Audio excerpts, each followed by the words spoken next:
Different cyclin CDK complexes trigger different steps in cell cycle. ये जो cyclins के और CDK के जो कॉम्प्लेक्सेस बनते हैं वो डिफरेंट स्टेजेस पर डिफरेंट स्टेप को ये ट्रिगर करते हैं इनके कॉम्प्लेक्सेस.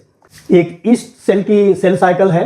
ईस्ट भी जो है एक यूकैरियोटिक सेल है और बिल्कुल ही ये सिंपल है. और इस यूकैरियोटिक सेल में इसकी स्टेजेस हैं. इसके अंदर इसके सेल साइकिल में CDK1 एक ही है, इसके डिफरेंट वर्जन्स नहीं है. साइक्लिन डिपेंडेंट काइनेज 1 जिसको CDC2 भी कहा जाता था पहले, अब कहा जाता है CDK1. तो CDK1 का एक ही वर्जन है सब जगह पूरे सेल साइकिल में.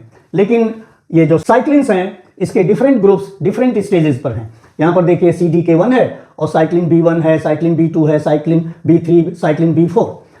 ये माइटोसिस करा रही है. तो इस साइक्लिन के ग्रुप को माइटोटिक साइक्लिन्स कहेंगे. और यहाँ पर जब माइटोसिस एंड कर जाएगी और फिर से G1 फेज में आएगा तो देखिए यहाँ पर वही CDK1 है और साइक्लिन 1, साइक्लिन 2, साइक्लिन 3 है. ये इस सेल में जो एक रेगुलेटरी बैरियर होता है स्टार्ट होता है, अगर उसको कोई क्रॉस कर जाएगा तो वहाँ पर उस सेल का कमिटमेंट हो जाता है कि वो सेल डिवाइड करेगा. फिर यहाँ पर यस फेज है. यस फेज में देखिए वही CDK1 है, साइक्लिन B5 और साइक्लिन B6 उसको यस फेज से G2 फेज में ले जाएंगे. और G2 फेज के बाद फिर वही CDK1. इस तरह से ईस्ट में साइकिल चलती रहेगी इन कॉम्प्लेक्सेस के द्वारा. ये एक एनिमल सेल है और एनिमल सेल में भी सेल साइकिल में वही सब स्टेजेस पाई जाएंगी. लेकिन यहाँ पर थोड़ा सा डिफरेंस पाया जाएगा ईस्ट से और एनिमल सेल में.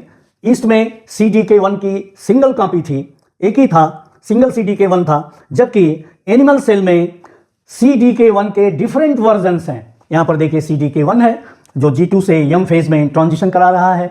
और जब ये माइटोसिस एंड कर जाएगी और फिर सेल जब G1 में आएगा तो यहाँ पर देखिए CDK4, CDK6 और साइक्लिन D है. जब यहाँ पर रिस्ट्रिक्शन पॉइंट जो रेगुलेटरी पॉइंट होगा G1 में क्रॉस कर जाएगा, उस पैसेज को क्रॉस करने के बाद वो जब G1 से यस में आया जाएगा तो यहाँ पर देखिए CDK2 है और साइक्लिन E है. यहाँ पर देखिए यस फेज में साइक्लिन 2 है और साइक्लिन A है. और यस फेज से जब वो G2 फेज में आएगा तो फिर देखिए CDK1 साइक्लिन डिपेंडेंट काइनेज 1 और साइक्लिन A. और ये जो है G2 फेज में इसका प्रोग्रेशन कराएगा. और G2 फेज से यम फेज में माइटोसिस में आने के लिए CDK1 और साइक्लिन B, जिस साइक्लिन B को हम लोगों ने यहाँ पर देखा, तो ये CDK1 और साइक्लिन B उसको G2 से यम फेज में ले जाएंगे. तो एनिमल सेल्स में CDK1 के डिफरेंट वर्जन्स हैं और ये सारे CDK1, CDK2, CDK3, 4, 6 जो भी हैं इन सबको जब एक साथ बोलते हैं तो CDKs कहते हैं.